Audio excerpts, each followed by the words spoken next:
There's so much great study on this. Isaiah 53 is just epic. Now, a little bit of background, if you didn't know this, I think this will encourage you.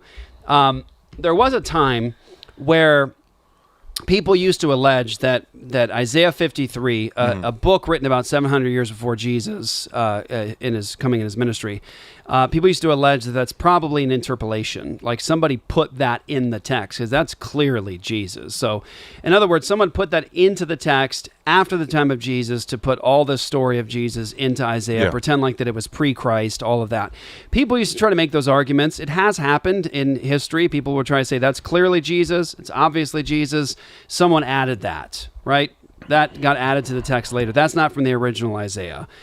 Well, in the late 1940s, a little shepherd boy named Muhammad is throwing rocks into caves in the area of the Qumran, and he hears something crash, something break. And so they go down into these caves, and lo and behold, what they find all of these pots with scrolls rolled up inside these pots. They were put there about 200 years before the time of Jesus. So, okay, we have tons of stuff there. This is known as the find of the Dead Sea Scrolls. You've probably heard about them. So the Dead Sea Scroll find is found in late 1940s. And what do they find in there? Lots of stuff. There's stuff from the Bible in there. There's personal stuff. There's just all kinds of things in there. But one of the things that they find, amazingly, in the Dead Sea Scrolls is the scroll of Isaiah.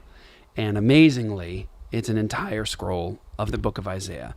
And the only difference between that scroll of Isaiah and what we have today in our text, both Christians and Jews, is differences in authorship, style, spelling, those sorts of things. The text is the same. And lo and behold, what was in the Dead Sea Scrolls copy of Isaiah? Isaiah 53. Huh, yeah.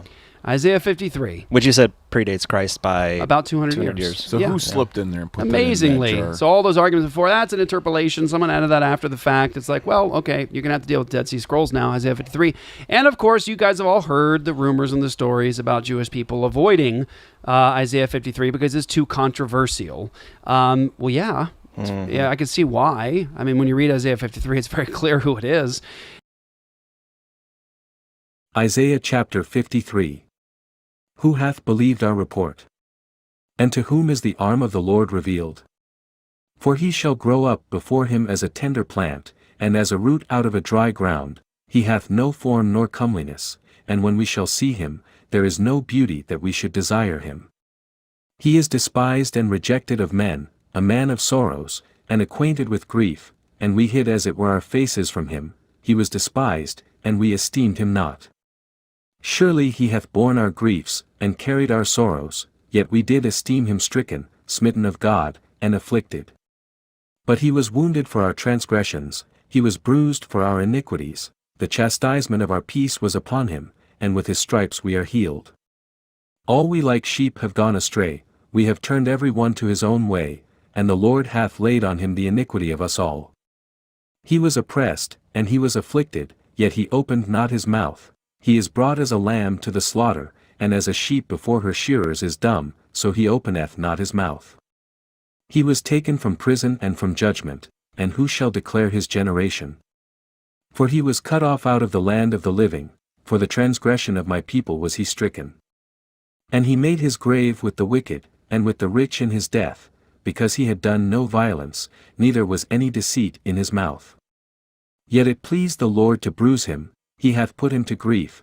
When thou shalt make his soul an offering for sin, he shall see his seed, he shall prolong his days, and the pleasure of the Lord shall prosper in his hand.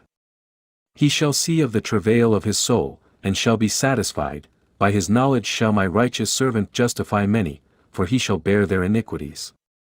Therefore will I divide him a portion with the great, and he shall divide the spoil with the strong, because he hath poured out his soul unto death, and he was numbered with the transgressors, and he bare the sin of many, and made intercession for the transgressors.